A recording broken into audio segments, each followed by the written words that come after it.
காலை ஆராதனை good Friday புனிதவர்களை ஆராதனை வந்திருக்கிறவர்கள் யாவரையும் கர்த்தராகிய இயேசு கிறிஸ்துவின் நாமத்தில் நாங்கள் வாழ்த்தி வரவேற்கிறோம். இந்த புனிதவர்களை குட் ஃப்ரைடே கர்த்தரை நாம் தொழுது கொள்ள முடியாது, கர்த்தருடைய சிலுவை நினைத்து பார்க்க முடியாது, அவருடைய மரணத்தை நாம் நினைக்க முடியாது. இந்த ஆயத்துக்கு வந்திருக்கிற ஒவ்வொரு பிள்ளைகளும் இந்த சத்தத்தை கேட்கிற வாழ்க்கை கர்த்தர் எதற்காக மறைத்தாரோ அந்த மரணத்துடைய நோக்கம் உன் வாழ்க்கையிலும் என் வாழ்க்கையிலும் இன்னைக்கு பரிபூர்ணமாய் கர்த்தரை நிறைவேற்ற போகிறார். கைகளை இருக்கிறது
அந்த 7 வார்த்தைகளை நம்ம சொல்லி நம்ம செபிக்க போகிறோம். ஆமென். ஹல்லேலூயா. இன்னைக்கு நான் தலைப்புக்குள்ளே சொல்லுகிறேன். கர்த்தர் ஸ்தோத்திரம். ஆமென். ஹல்லேலூயா. ஆமென். ஹல்லேலூயா. Jesus has paid it all. Jesus has paid it all. இயேசு எல்லாவற்றையும் செலுத்தினார். ஆமென். ஹல்லேலூயா. இயேசு தனக்காக மரித்தாரா? இயேசு தனக்காக ரத்தம் செய்தாரா? இயேசு தனக்காக பாவியாரா? அவர் கண் போடப்பட்டு இச்சையோடு இருந்து விபச்சாரம் செய்து பாவம் செய்து அவர் பாவியாரா? இயேசு ஏதோ ஒரு குற்றம் செய்து அவர் சிலுவையிலே மரித்தாரா? யூதர்களால் காட்டிக் கொடுக்கப்பட்டாரா? இல்ல. Jesus has paid it all. இயேசு எல்லாவற்றையும் செலுத்தினார். உனக்காக எனக்காக செலுத்த வேண்டியதை இயேசு சிலுவையிலே செலுத்தினார். விசுவாசிக்கிற மக்கள் அவர் கையை தட்டுவார். ஒரு காவலிகள் விசுவாசிக்கும் சத்தத்தை கேட்குமோ? என் கடனுக்காக இயேசு செலுத்தினார். என் பாவத்துக்காக இயேசு செலுத்தினார். என் அக்கிரமங்களுக்காக இயேசு செலுத்தினார். என் வியாதிக்காக, என் துன்மார்க்கத்துக்காக, என்னுடைய எல்லா காரியங்களுக்காக இயேசு செலுத்தினார். நீங்கள் செலுத்தும் தேவையில்லை. நான் சத்தம் செய்ய தேவையில்லை. Nothing but the blood of Jesus. Nothing but the blood of Jesus. இயேசுவின் ரத்தம் தவிர வேறு ஒன்றும் உலகத்தில் இல்லை. ஹல்லேலூயா. நான் சொல்றது கவனிக்கிறீங்களா? புரியுதா? இயேசுவின் ரத்தத்தை தவிர இந்த உலகத்தில் வேறு ஒன்று மகத்துவம் பிரதானமாக இல்லை. இயேசுவின் ரத்தம் மட்டும்தான் அவனை மாற்ற முடியும். இயேசுவின் ரத்தம் மட்டும்தான் அவனை பரிசுத்தமாக்க முடியும். இயேசுவின் ரத்தம் மட்டும்தான் பிதாவோடு தேவனோடு ஐக்கியப்படுத்த முடியும். இயேசு மட்டும்தான் இயேசுவின் ரத்தம் மட்டும்தான் அவனை பரலோகத்திற்கு கொண்டு செல்ல முடியும். அந்த ரத்தம் இல்லாம ஒரு வாழ்க்கையை நீ என்ன செலுத்தி இயேசுவே இயேசுவே கூப்பிட்டாரோ, நீ வாடி வாடி வணங்கி இழைத்தாரோ, இயேசுவின் ரத்தத்துக்கு நீ உடனாளியாய் பங்குவனாய் இருக்கிறையோ, அந்த ரத்தத்துக்கு பங்குவனாய் எப்ப அந்த திருவந்தையில் வந்து பங்கு கொண்டு ஒரு ரத்தத்தை பானம் பண்ணுகிறாயோ, அன்றைக்கு தான் ஒரு வாழ்க்கையில ஒரு பெரிய மகத்துவத்தை கர்த்தர் தருவார். பிசாசு பார்த்து பயப்படும், நரகம் பார்த்து பயப்படும், அந்த காலம் பார்த்து பயப்படும், சூனிகள் பயப்படும், செய்தி ஆவிகள் பயப்படும், ஏழு ஆவிகள் பயப்படும், எல்லா அந்த உலகத்தின் அதிபதிகளை பார்த்து பயப்படுவாங்க. ஒரு மேல இருக்கிற அந்த ரத்தத்தை பார்த்துதான் பயப்படுவான். 1 Corinthians 10:14 சொல்லப்பட்டிருக்கிறது. படிக்க வேண்டும். The blood of Jesus has qualified you for every blessing. The blood of Jesus has qualified you for every blessing. அப்படின்னா இயேசுவின் ரத்தம் ஒவ்வொரு ஆசீர்வாதத்திற்கும் உங்களை தகுதிப்படுத்தும். இன்னைக்கு எனக்கு இந்த பலிபீடத்தில் நிற்பதற்கு எனக்கு தகுதி கிடையாது. இன்னைக்கு இந்த ஒளிபெருக்கி பிடிப்பதற்கு எனக்கு தகுதி கிடையாது. இன்னைக்கு இயேசுவின் வார்த்தை பிரசங்கிப்பதற்கு எனக்கு தகுதி கிடையாது. இயேசு மெய்யான தேவன் என்று சொல்லுவதற்கு எனக்கு தகுதி கிடையாது. இனி உங்களுக்காக செபிப்பதற்கு எனக்கு தகுதி கிடையாது. அப்பா என்று கூப்பிடுவதற்கு எனக்கு தகுதி கிடையாது. ஆனால் தகுதி இல்லாத என்ன எப்ப தகுதியாய் மாற்றினது என்றால் the blood of Jesus.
தேவனோடு கொடுப்பேன். இயேசுவின் ரத்தம் எல்லா ஆசீர்வாதத்திற்கும் உங்களை தகுதிப்படுத்தியிருக்கிறது. இன்னைக்கு நிறைய பேர் சொல்லுவாங்க, ஆமென். நான் சொல்லுவேன், என்ன பற்றி சொல்லிக்கிறேன். இன்னைக்கு ஆண்டவர் பார்க்கட்டும். இந்த சபை கட்டுவதற்கு எனக்கு தகுதி இல்லை, இந்த சபை ஆராதிப்பதற்கு எனக்கு தகுதி இல்லை, இந்த வீடு கட்டுவதற்கு எனக்கு தகுதி இல்லை. ஆமென் சொல்லுங்க. நான் ஆசீர்வாதத்தை சொல்றேன். என் குடும்பம் இன்னைக்கு நிலவு இருப்பதற்கு எனக்கு தகுதி கிடையாது. நான் இந்த அளவுக்கு படித்து உயர்ந்து இருப்பதற்கு தகுதி கிடையாது.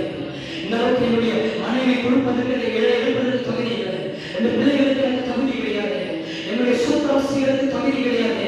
ஆனா எனக்கு இதெல்லாம் தகுதி இல்லாத என்னை தகுதி படைக்கிறது அந்த கல்வாரி ரத்தம், அந்த சொந்தப்பட்ட ரத்தம் என் வாழ்க்கையை தகுதிப்படுத்திருக்கிறது. எனக்கு அந்த காலையில பார்த்து சொல்கிறேன், இயேசுவின் ரத்தம் உன்னை எல்லா துன்மார்க்கத்திலிருந்தும் உன்னை தகுதிப்படுத்துகிறது.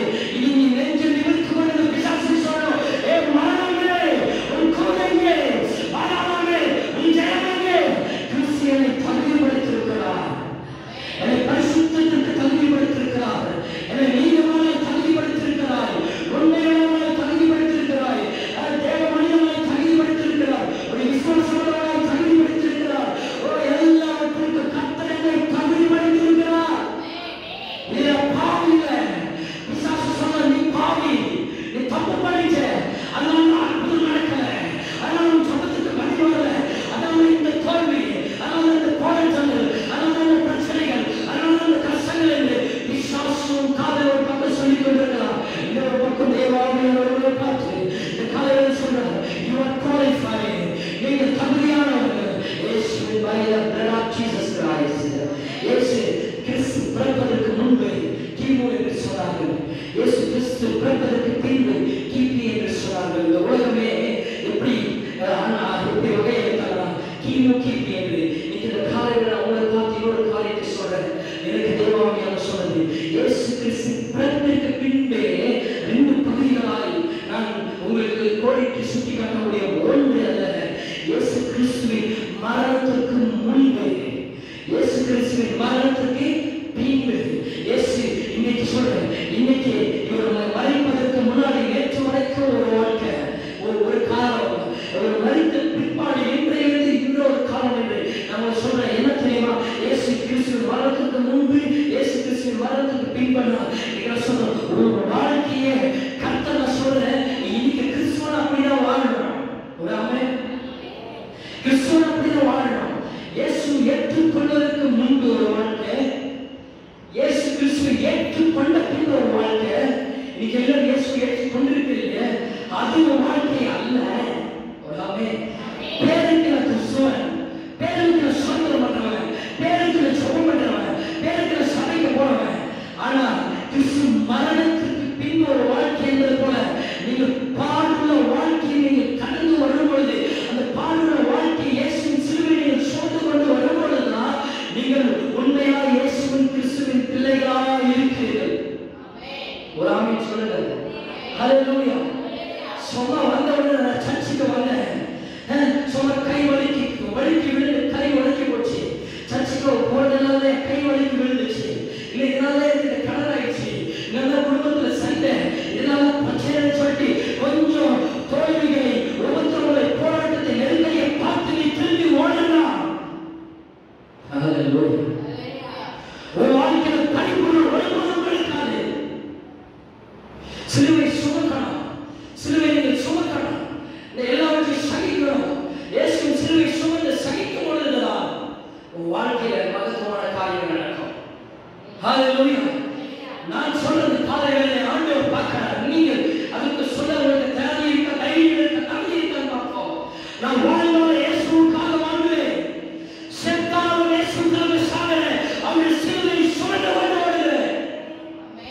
இயேசுதான் எனக்கு எல்லாமே. உங்களால் சொல்ல முடியுமா? இதுதான் கிறிஸ்துவின் மரணத்துக்கு பின்பான வாழ்க்கை. சிலுவை சுமக்கணும். ஹல்லேலூயா. இயேசு தெய்வம் வந்தவுடனே, நேரம் வந்தவுடனே அவர் செய்த அற்புதமே உலகமே பிரம்மாண்டம் பார்த்தது. வெறும் தண்ணியை திராட்சரசமாய் மாத்துறாரு, செங்கல்களை 2ஆய் பிளக்கிறாரு, குருடரை தொடுறாரு, கண்ணு தெரியுது, செவிலியரை தட்டுறாரு, காது கேட்குது. ஹல்லேலூயா. ஹல்லேலூயா. முடவனை தொடுறாரு, அவர் நடக்க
தெய்வத்தை சிலுவையில் எவனால அடைய முடியுமா?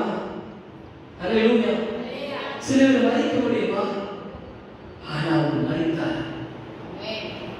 அந்த தெய்வம் தான் ஒரு எக்ஸ்ட்ரீமில் போயிட்டு அவர் மரணத்தை பார்த்து பயந்து அப்பா கிட்ட சொல்லிக்கிற பிதாவை பார்த்து என்னை விட்டு நீங்க கூடுமானால் நீங்க வழியை செய்யும் ஆகியோரும் சித்தத்தின்படி சித்தத்தின்படி அல்ல என்று சொல்லி சொல்லிக்கிறார். சொல்லித்த உடனே அந்த பாடல் வழியாக போய் எல்லாவற்றையும் சகிக்கிறார். ஆமென் சொல்லுங்க. அல்லேலூயா. கர்த்தர் நான் சொல்றேன் அந்த மரண பாடல்கள் 7 வார்த்தைகளை சொன்னாங்க. ஒரு 5 நிமிஷம் சொல்லிடுறேன், நேரம் முடிச்சிருவோம். நம்பர் 1 முதலாவது அவர் சிலுவையில் சொன்ன வார்த்தை, சிலுவையில் தொங்குறாரே. இந்த சிலுவையில் இயேசு தொங்குறார் 2000 வருஷங்களுக்கு முன்னாடி. இந்த பக்கம் கைகளில் ஒரு ஆணி, அந்த பக்கம் கையில் ஒரு ஆணி, 2 கால்களில் 2 ஆணி, ஒரு ஆணி 2 கால்களையும் இங்கே வச்சு மேல வச்சு ஒரு பெரிய ஆணி எடுத்து அடிச்சாங்க. அடிச்சு அவர் தொங்குறாரு. ஆமென் சொல்லுங்க. ஹல்லேலூயா. ஹல்லேலூயா. அவர் தொங்கிட்டு தலையில வீடு எடுத்து முள்கிட்டு அவர் தலையில வைக்கிறாங்க. சாமி இருக்கிறார். அப்ப சொல்றாரு. ஆமென் சொல்லுங்க. ஹல்லேலூயா. அப்ப அவர் சொல்லும்போது சிலுவையில சொன்ன முதல் வார்த்தை 7 வார்த்தை அவர் மரணிக்கும் போது சொன்னார். 7 வார்த்தைகள் சொன்ன கவனமா இப்ப தூங்காம வேடிக்கை பார்க்காம அங்கேயும் பார்க்காம கேளுங்க. ஒரு வாழ்க்கை மாற்றப்படும். நம்பர் 1 லூக்கா 23வது அதிகாரம் 34வது வசனம். அவர் சொன்ன காரியம், பிதாவே இவர்களுக்கு மன்னியும், தாங்கள் செய்கிறது என்னதென்று அறியாது இருக்கிறார்களே என்றார். நம்பர் 1 மன்னிப்பு, ஃபர்கிவ்னஸ், மன்னிப்பு.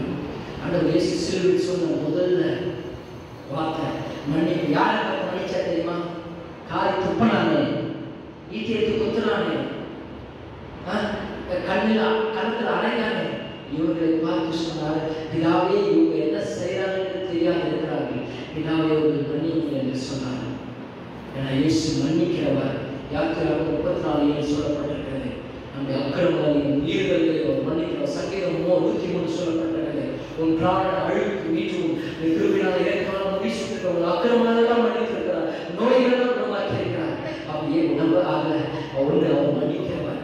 இரண்டாவது காரியம், அவர் மன்னித்தவர். யோவான் 8:11 விவசாயி ஸ்திரியை பார்த்து சொல்றார், யார் உன்னை கல்லெறியா?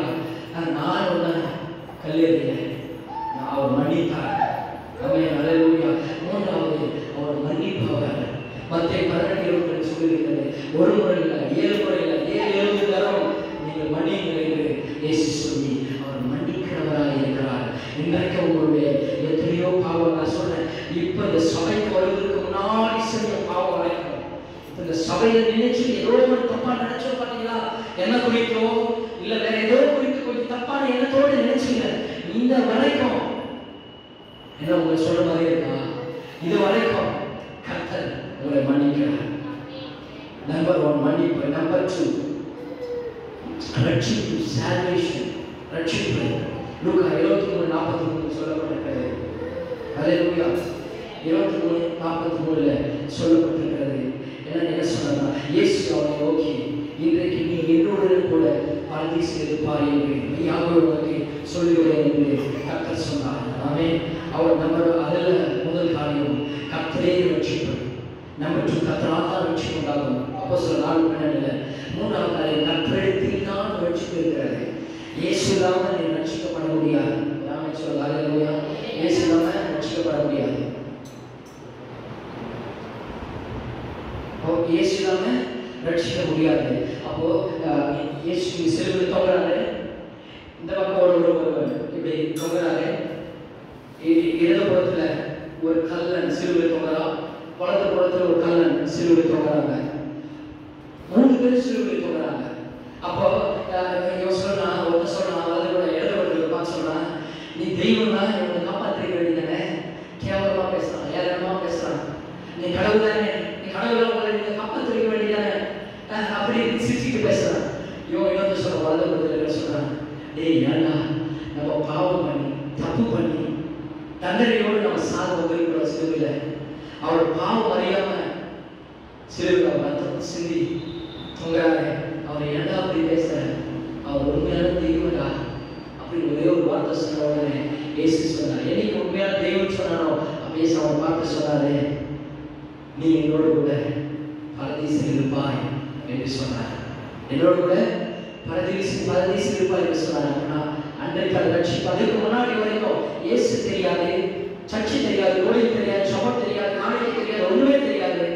ஆனால் அந்த கடைசி நேரத்தில் இயேசு ஏற்றுக்கொள்ள பொழுது இயேசு அவனை பரதீசில் இருப்பாய், பரலோகத்தில் நீ என்னோடு கூட இருப்பாய் என்று சொன்னார். அவன் சொன்னான், வருகையில் எனக்கு கொஞ்சம் நினைத்துக் கொள்ளணும் அப்படின்னு சொன்னான்.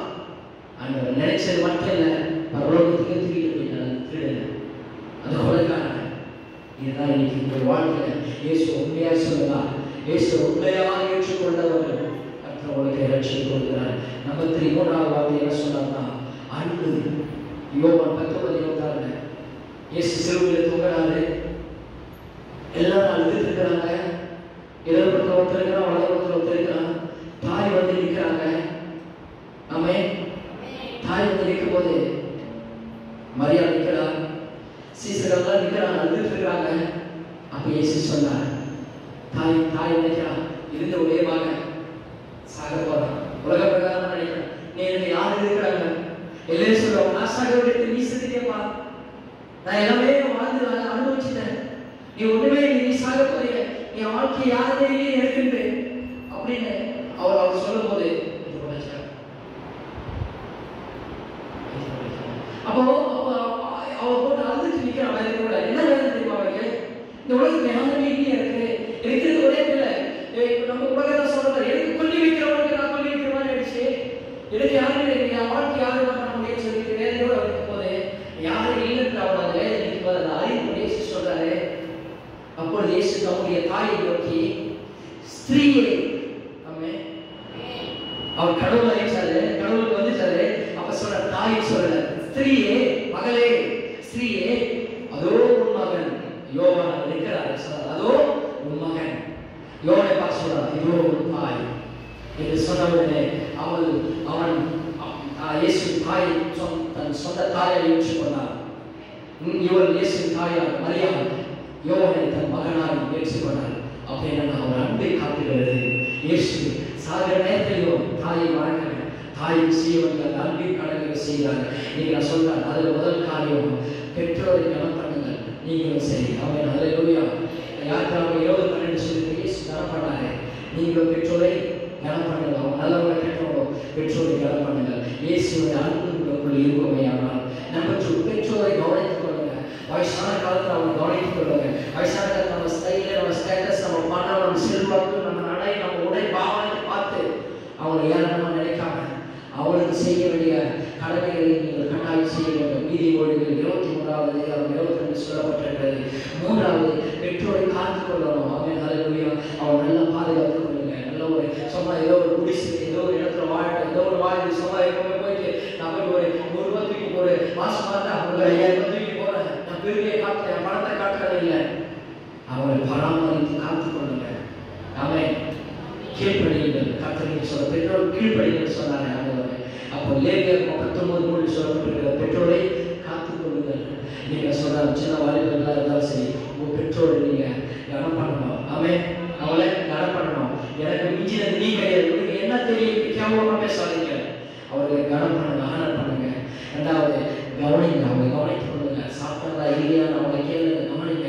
1வது, அவர்களை பராமரித்து பாதுகாத்துக் கொள்ளுங்க. அவர் பாதுகாப்பா இருக்கிறாங்களா என்று அவங்க கரிசனா இல்லைங்க. கர்த்தருடைய ஆண்டு இருக்கிறோம். நம்பர் 4, 4வது நான் சொல்லுகிறேன். 4வது சிலுவையில் சொன்ன வார்த்தை எனக்கு ரொம்ப பிடிச்சி, இயேசு ஏற்றுக்கொண்ட போது பிடித்த ஒரு வார்த்தை. 4வது வார்த்தை மத்தேயு 27:46, என் தேவனே, என் தேவனே, ஏன் என்னை கைவிட்டு, ஏழை ஏழை லாம சபத்தானி என்று ஒரு சத்தம் கேட்கப்பட்டது. அதற்கு அர்த்தம், என் தேவனே, என் தேவனே, ஏன் என்னை கைவிட்டு கர்த்தர் ஏழை ஏழை லாம சபத்தானி எபிரேய வார்த்தையில சொல்றார், கர்த்தர். ஓ ஹalleluya. இன்றைக்கு ஆண்டவர் சொல்றாரு, அப்படின்னா பிதாவை கைவிட்டுட்டாரு, நம்ம பாவத்தை நிமித்தமாய். ஏன்னா நம்பர் 1, பாவம் அறியாதவர் நமக்காக பாவமானார். 2 கொரிந்தியர் 5:21 சொல்லப்பட்டிருக்கிறது. 2வது, ஒன்றாக இருக்கிறவர் நமக்காக தனிமையானார் பிதாவிடத்தில். ஏசாயா 59:2 சொல்லப்பட்டிருக்கிறது. 3வது, அருகில் இருந்தவர் நமக்காக தூரமானார். சங்கீதம் 22:11 சொல்லப்பட்டிருக்கிறது. அவரை இந்த காலையில் சொல்றேன், இயேசு நமக்காக பாவம் அறியாதவர், பாவியானார். அவர் நமக்காக அவர் பாவியானார். இந்த சிலுவை அவர் எனக்காக பாவியானாரு, நான் அவருடைய பரிசுத்தத்தினால நீதிமானாக மாற்றப்பட்டிருக்கிறேன். புரியுது நான் சொல்றது? நான் ஏன் நீதிமானா? அவர் சிலுவையில என்னுடைய பாவம் அவர் மேல வந்தது, அவருடைய பரிசுத்த நீதி என் மேல ஒரு டிவைன் டிரான்ஸ்ஃபர்மேஷன், ஒரு தெய்வீக பரிமாற்றம் நடந்தது. இந்த சிலுவையில அந்த பரிசுத்தம் எனக்கு வந்திருக்காது. நீங்கள் நீதிமான், பரிசுத்தவான், இயேசு ரத்தத்தால் கழுவப்பட்டவர் என்று எப்படி சொல்லலாம்? என்னுடைய பாவத்தை சுமந்து கொண்டாரே, இனி நான் சுமக்க தேவையே இல்லை. இயேசு சுமந்து கொண்டாரே, இனி நான் சுமக்க தேவையில்லை. ஒரு பாட்டு இருக்கிறவாறு இயேசு எல்லாத்தையும் சுமந்து கொண்டார், இனி நான் சுமக்க தேவையில்லை. அந்த வியாதியை சுமக்க தேவையில்லை, அந்த தரித்திரத்தை சுமக்க தேவையில்லை, அந்த பாவத்தை நான் சுமக்க தேவையில்லை, அந்த கஷ்டத்தை நான் சுமக்க தேவையில்லை, அந்த போராட்டத்தை நான் சுமக்க தேவையில்லை, அந்த கடனை நான் சுமக்க தேவையில்லை, அந்த சாபத்தை நான் சுமக்க தேவையில்லை, அந்த இச்சையை நான் சுமக்க தேவையில்லை. இனி எல்லாவற்றையும் நான் சுமக்க தேவையில்லை. என் இயேசு சுமக்க போகிறாரா? இல்லை, அவர் சுமந்து விட்டாரே. அல்லேலூயா. இயேசு சுமந்து விட்டாரே, இனி நான் சுமக்க தேவையில்லை. நான் இனி ராஜா பிள்ளையா இருக்கிறேன். இரண்டாவது, அவரு என்ன பிதாவோடு ஒப்புரவாக்குவதற்காக அவர் அப்பாவோடு கூட இருந்தவர் தனியாக வந்துட்டார். மூன்றாவது, அவர் அருகே செல்ல பிள்ளையா இருந்தார். பிதாவின் அருகே இயேசு செல்ல பிள்ளையா இருந்தார். நமக்காக அவர் கொஞ்சம் தூரமானாரு, நம்ம கொஞ்சம் தட்டி விட்டு நம்மளை பிதாவின் ஒப்புரவாக்கினார். இன்னைக்கு நம்ம அப்பாவுக்கு இதெல்லாம் சொல்லல. பழைய ஏற்பாட்டுல சர்ச்சுக்குள்ள, பலிபீடத்துக்குள்ள, ஆலயத்துக்குள்ள உள்ள வரவனுக்கே செத்து போயிடுவான்னு சொல்லியிருக்கிறேன். பரிசுத்த ஸ்தலம், மகா பரிசுத்த ஸ்தலத்துக்குள்ள வரவனே செத்து போயிடுவான். இன்னைக்கு சாதாரணமா வரவங்க சர்ச்சுக்குள்ள சாதாரணமா வந்து சாதாரணமா என்ன பண்றவங்க? ஆமென். சர்ச்சில் வந்து போன் யூஸ் பண்றோம், சர்ச்சில் வந்து பக்கத்துல பேசுறோம், சர்ச்சில் வந்து ஏதோ முழுகி போற மாதிரி அப்புறம் வீட்டு கதை பேசுவோம், ஏதாச்சும் பேசுவோம், கொஞ்சம் தேவை பயன்படுத்த சர்ச்சில் வந்து ஏதோ ஒரு வீட்டில் இருக்கிற காரியத்தை செஞ்சுட்டு பேசிட்டு இருக்கிறோம். சர்ச்சில் வந்து அந்த கதையில பயன்ல பழைய ஏற்பாடுகள் செத்து போயிருப்போம், புதிய ஏற்பாடுகள் அதே இயேசு சுமந்துட்டார். அதனால இன்னைக்கு நீ நான் உயிரோடு இருக்கிறோம். புரியுதா சொல்றது? ஹல்லேலூயா. பழைய ஏற்பாடு இருக்கிறதால பலிபீடத்துல செத்து போயிருக்கோம். நீங்க உள்ளமான செத்து போகணும், அவ்வளவுதான். அவ்வளவு அக்கிரமத்துல பாவத்துல கீழ்ப்படியாம அந்த ஒரு சக்தியை பண்ணிட்டு இருக்கிறோம் நம்ம. ஆனாலும் நீங்க நல்லா தான் இருக்கிறோம்ன்றத காரணம் என்ன தெரியுமா? அவர் சுமந்துட்டார். புரியுதா? அவர் சுமந்ததால் இன்னைக்கு நீங்களா தைரியம் வரும். அதனால இன்னும் காலை தூக்கி நம்ம பாவம் செஞ்சு செத்துவது என்ன பண்ணலாம்? பயத்தோடு வரணும். இது தேவனுடைய ஆலயத்தில் இந்த பயத்தோடு காலை உள்ள வைக்கும் போது ஒரு வாழ்க்கை அற்புதம் நடக்க ஆரம்பிக்கும். அல்லேலூயா. ஏனென்று கர்த்தர் சொன்னார், ஏதேன் பார்ப்போம், இது வருகிறவர்கள் ஆசீர்வதிக்கப்படுவார்கள். நான் இன்னைக்கு சொல்ற இயேசுவிடம் அந்த கதவை திறந்து உள்ள வரும்போது இந்த தேவன் வாசம் பண்ணுகிற தேவ ஆலயம் என்று இந்த பரிசுத்தத்தோடு பயத்தோடு இது ஒரு கட்டிடம் அல்ல, தேவன் உலாவுகிற இடம் என்று நீங்கள் வருவீர்கள் என்றால் உங்கள் வாழ்க்கை அன்றைக்கு கட்டப்படும். விசுவாசிக்கிற கையை கட்சி சொல்றது விளங்குதா? உள்ள வரும்போது போகும்போது ஆசீர்வாதமாக போகிறோம். வியாதியோடு வருகிறோம் சுகமாய் இயேசுவின் நாமத்தில் வருகிற நாட்களில் வியாதியோடு இந்த சபைக்குள்ள நேரில் தொடர்ந்து வருகிறவர்கள் சுகமாய் போவார்கள்.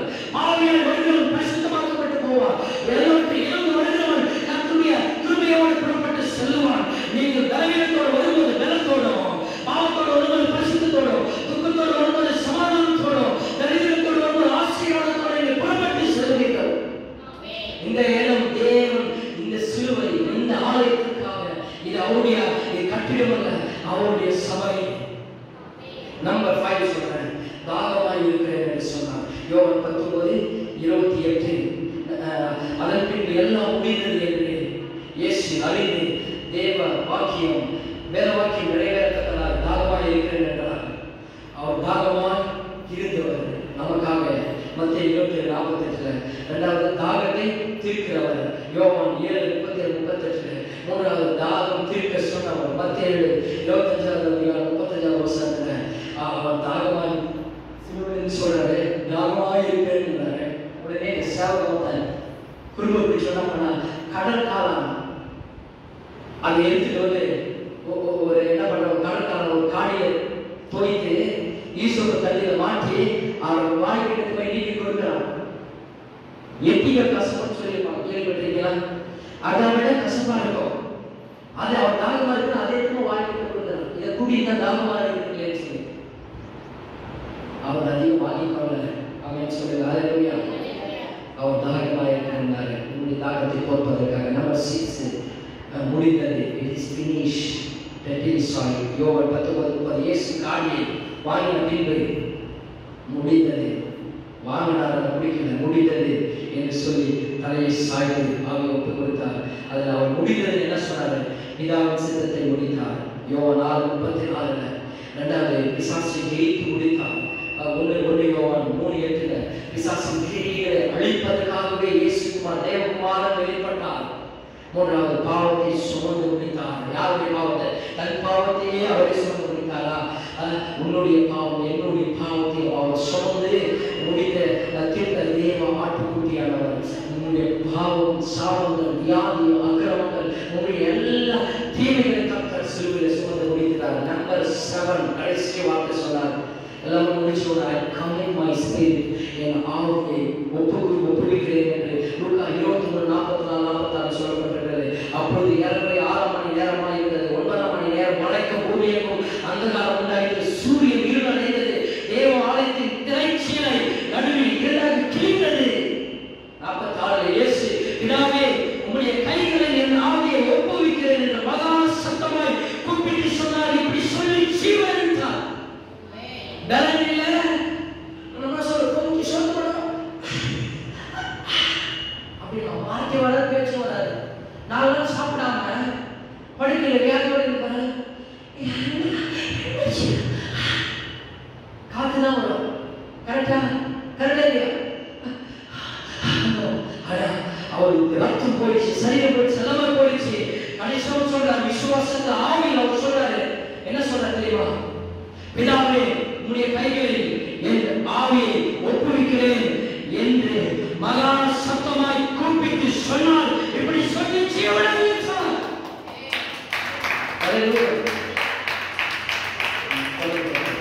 இப்படி சொல்லி அந்த ஜீவனை விட்டார். பலியாக நம்பர் 1 பலியாக தம்மை ஒப்புக் கொடுத்தார். இவரே 9:14 பலியாக நம்பர் 2 பரிசுத்தமாக தம்மை ஒப்புக் கொடுத்தார்.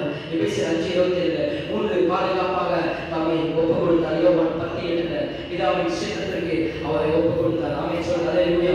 ஆமென் ஹல்லேலூயா. முடிச்சிட்டேன். நான் கடைசியா உங்களுக்கு நான் சொல்ற காரியம், அவர் கடைசியா சொன்ன 7வது வார்த்தை என் ஆவியை ஒப்புவிக்கிறார். அது கவனிச்சுதான் முடிஞ்சிடும். என் ஆவியை ஒப்புவிக்கிறேன்னு சொல்லிட்டு ஜீவனை கொடுத்தாரு.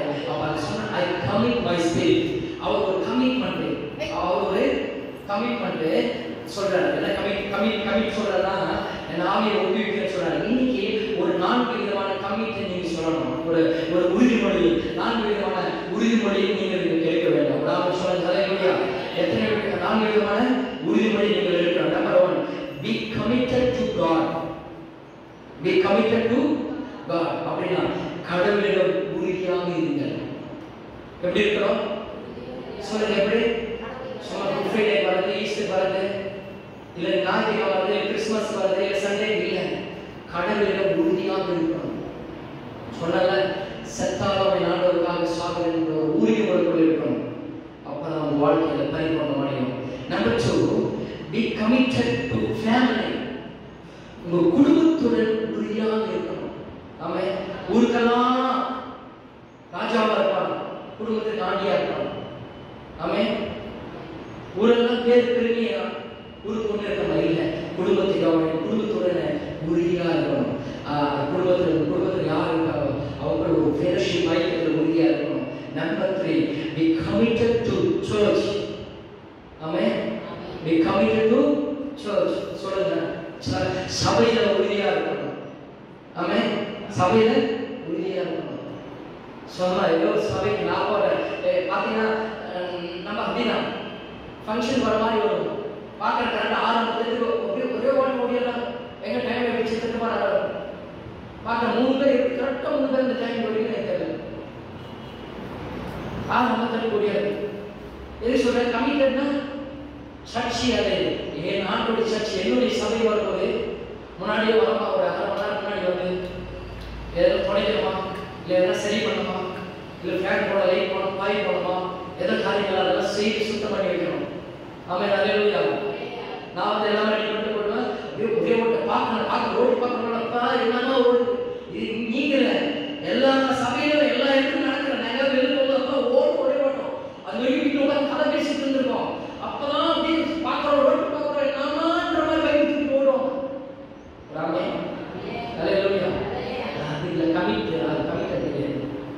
கமிட்டட்னா நேற்று பசங்க வந்து சர்ச்சை க்ளீன் பண்ணாங்களே, அது ஒரு கமிட்டட்.